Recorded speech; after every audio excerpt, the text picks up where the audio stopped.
Hello. Hello. How are you? We're taking you on our bike ride today. We are here. Can you see? It's so pretty.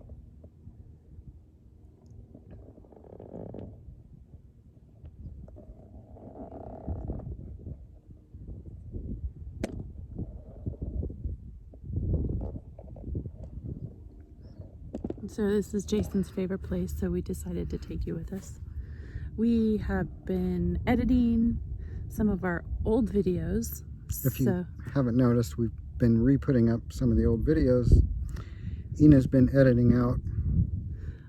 I just think it's important for transparency's sake, the importance of making sure that we don't advocate someone in the ExJW community that could be not above board. How's that?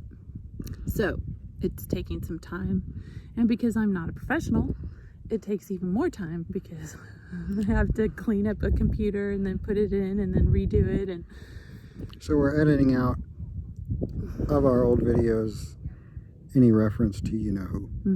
And so we're still here, and we thank all the activists that have been open about a lot of the things that have happened.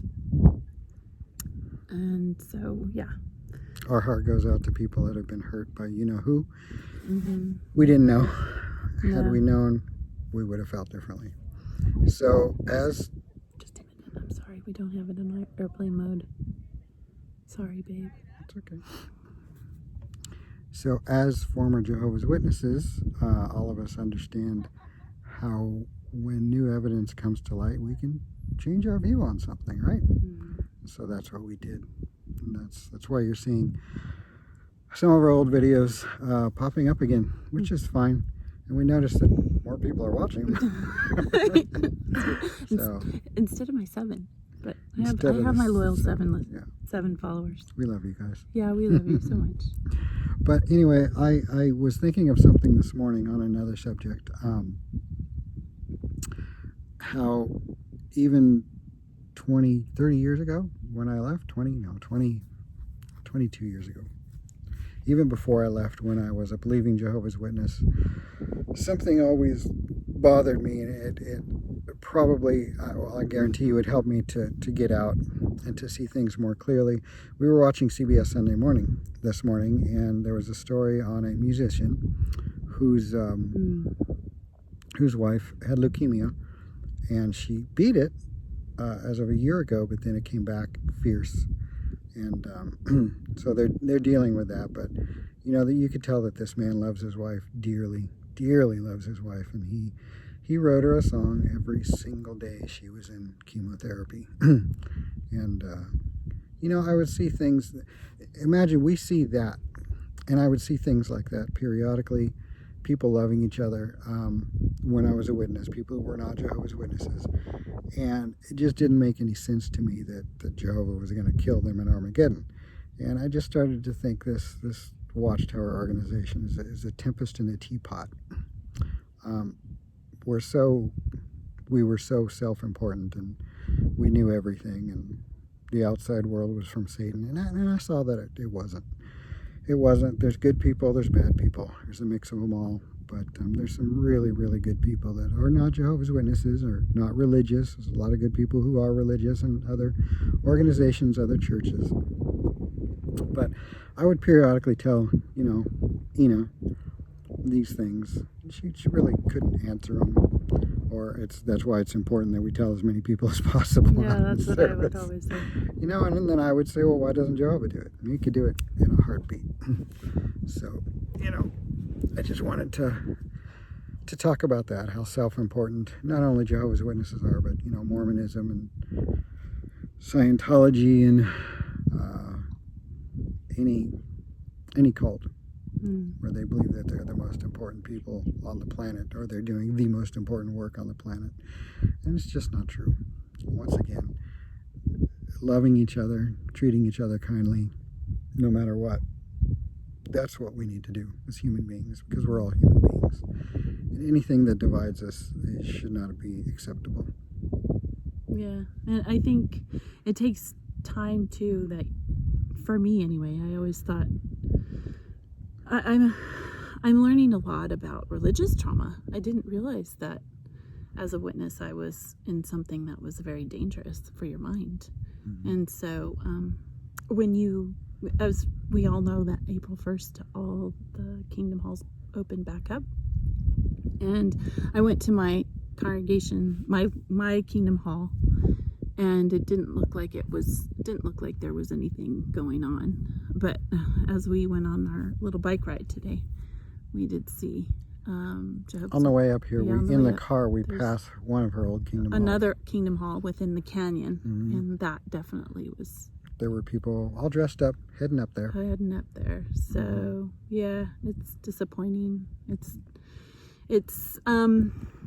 we kind of all knew that was going to happen anyway, eventually. It just wasn't. I don't think.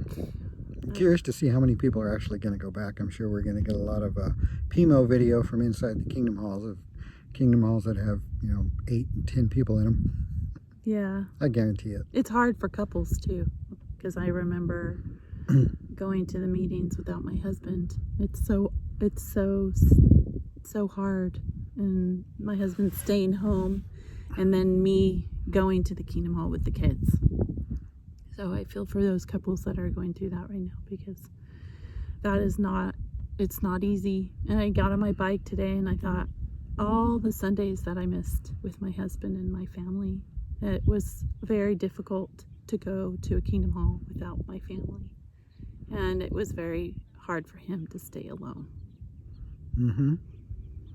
Yep. So it's better now. It's better, and Look, she's out here with me on a Sunday. I wish I could say more encouraging things for those who have to go and listen to all the information that they all the bullshit they spew out. Yeah, that they have to, if they go with a mate and then sit with them and then have to deal with what is being spoken on the podium. Mm-hmm. It's not easy. It's not easy. Is it? No. Mm-mm. There were a few times I went to meeting with her when I was fully out, and it was disgusting listening to those talks when you knew the truth. So, yeah, it's hard. But don't give up hope, mates whose wives or husbands are still in. And I hate to say that. I hate to say don't give up hope and then things would not work out for your families. But I happened to come across a Bill Doherty, and if you happen to live in Minnesota, his name is Dr. Bill Doherty. And I guess in Minnesota, when you're filing for divorce, and if you're pretty amicable and you're willing to work together, sort of, then they have a whole little setup so that lawyers can contact agencies that will help deal with that as a couple. So I'll put that link down. And it was interesting. I listened to a podcast, and actually people who are on the left and the right, they're finding ways to get both of them together. And Dr. Bill Doherty, the way he dealt with people who are getting divorces is how they're dealing with people that have totally different opinions politically. I thought it was fascinating. So if you happen to live in Minnesota, and I guess the legal system is very helpful, and for everybody who gets married, they pay like a $5 fee, and that money goes towards helping couples that have difficulties in understanding, and one of the difficulties, but are kind to one another still. I know with me and Jason, I went from door to door, so I always thought, hey, if I can go from door to door and let somebody speak their mind, I certainly should be able to live with someone that I love and let him speak his mind. That was something that I gave a human. It was a human right when I went to a door. I didn't expect these people to change. So just because my husband got baptized, it didn't mean that that he didn't change his mind. I gave him that respect, and vice versa. He would find the Kingdom Hall for me. He would drive me to the Kingdom Hall, show me where and how to get there when we went to different areas of the country. So I appreciated that as well. even though I wish, looking back, I was always kind of wondering, is he going to help me get there? And if he isn't, then do I really want to go by myself? No, you don't. It was hard. It was hard because, going into a new community altogether where no one knew me was a lot harder to go to a Kingdom Hall than it was if I knew people there that I knew from growing up or having some history with. It was very difficult for me to go to a congregation that was brand new, especially because I know that the way that the Kingdom Hall ran, if there was a bad seed in that Kingdom Hall and he was a bully, I had a hard time with someone like that if I didn't know all the rest of the people. So it was hard. It wasn't easy. And I had difficulties with certain brothers in positions. Not because I was difficult, just because they were bullies in the congregation. And this is to be expected. In the organization, you are bound to have difficulties with relationships with people because you're in an organization with millions of people, and you're basically expected to love people that you probably wouldn't even like if you weren't in that organization. And so, yeah, it's tough. Mm-hmm. And I feel sorry for all you PMOs and all you people that have to stay in.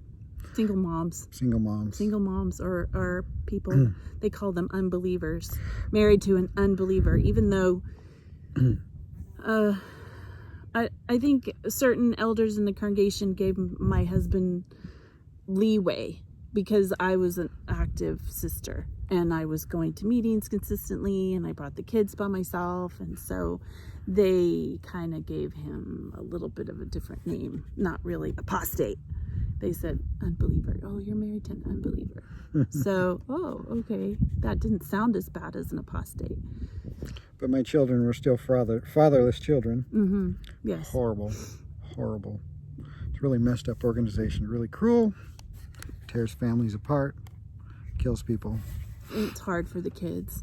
It's really hard for the kids because I remember messes everybody up. Right. I remember my children being very guarded when they would sit at the Kingdom Hall, and they would come quietly with me and come quietly home, because it's not the best atmosphere when you live with someone who is quote an unbeliever or an apostate, and then the kids get really confused in their head about how to treat someone who takes care of them and loves them and is treating them with respect as a human being, and how they are supposed to treat them just because they're not Jehovah's Witnesses or were Jehovah's Witnesses. It's very difficult for a child.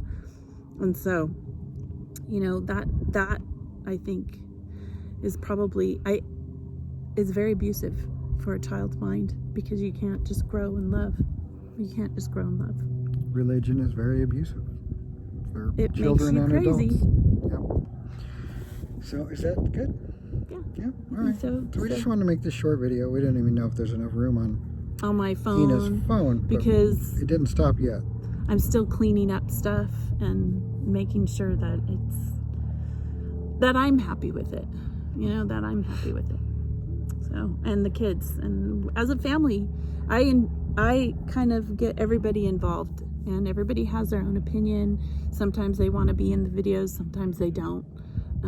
And that's okay. So, but I think it's important for my children's healing, so that they can see that mom doesn't let things just sit and not say anything or try and do something differently, because they saw that I was a crazy Jehovah Sapien. Yeah. Okay, everybody. We'll see you next time. Follow your bliss. And be good humans. Be good humans. Check out the view again. Oh.